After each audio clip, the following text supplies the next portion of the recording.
Hello আসসালামু আলাইকুম। আশা করি সকলেই ভালো আছেন। আজকে আপনাদের মাঝে এমন একটি ভিডিও নিয়ে চলে আসলাম। ভিডিওটি হলো আম ব্লগ। দেখুন আপনারা কতগুলো আম নিয়ে চলে এসেছি। আমটি কিন্তু এখন প্রস্তুত করা হচ্ছে ভর্তা করার জন্য। দেখুন আমার চোখে চোখ পড়ে গেছে তেঁতুলের দিকে। এত সুন্দর টক তেঁতুল দেখার সাথে সাথেই আমার জিহ্বার পানি চলে এসেছে।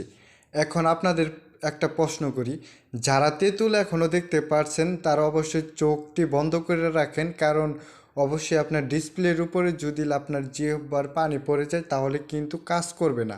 তো আমার ভিডিওটি সম্পূর্ণই আপনারা ভিডিওটি দেখবেন মনোযোগ দিয়ে। আমি নেক্সট ভিডিও ব্লগ দিব।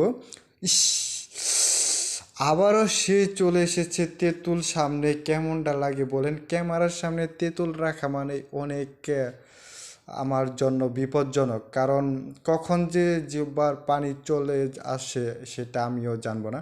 তো দেখুন এইখানে অন্তর কত কষ্ট করে আলুপলা মেশিন দিয়ে দেখুন আমগুলো কিভাবে পলি পলি করতেছে আপনারা দেখতে পাচ্ছেন। এইখানে কিন্তু সবাই কিছু না কিছু কাজে ব্যস্ত। তো আজকে আমরা বলছিলাম যে চলো সবাই আম ভর্তা করবো আর কি, মানে অনেকগুলো আম আমরা নিয়ে এসেছিলাম, তার আগে আমরা খেয়ে ফেলছি। সবাই বলছে যে আমরা আজকে আম কখনো ভর্তা করব না। তো আমি একটি উদ্যোগ নিলাম, চলো অন্যদিকে চলে যাই। পরে দেখলাম যে একটি কাঠ বাগান, এইখানে 40 ডিগ্রি সেলসিয়াস তাপমাত্রার মধ্যেও ঠান্ডা পরিবেশ। তো অনেক সুন্দর একটা পরিবেশ। আপনারা দেখতেই পারছেন যে এখানে কোনো গরমও করে না এবং কি শীতও করে না, একদম শীতল আবহাওয়া। তো এত কষ্ট করে আমরা এখন আম ভর্তা করতেছি।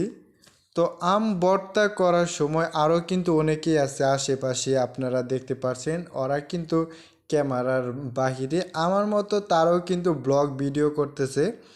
তো দেখতে পাচ্ছেন এইখানে অনেকগুলো কিন্তু আম। আসলেই ইস, আবারও সেই তেঁতুল আমার সামনে রেখে দিয়েছেন। দেখুন কত সুন্দরভাবে আমাদের আম ভর্তা কিন্তু হয়ে গেছে। আর কিছুক্ষণের মধ্যে আমরা সকলে মিলে খাওয়া শুরু করব। তো দেখুন শুকনা মরিচ দিয়ে দিলাম, এখন দিব তেঁতুল। এখন তেঁতুলগুলো সবগুলো একসাথে দিয়ে আমরা একটু মিক্স করে নিব।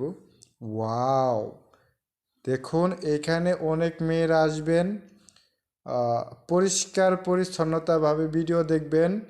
কখনোই জিহ্বার পানি ফালানো যাবে না, কারণ এটা আমরা খাবো এখন। বুঝতে পারছেন তো?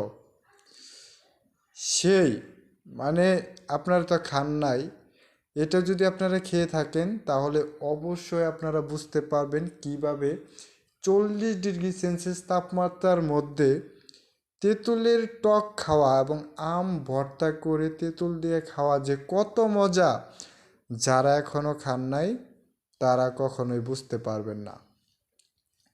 দেখুন কত কিছু দিয়ে আমরা আজকে ভর্তা করতেছি, না জানি কত টেস্ট হয়েছে।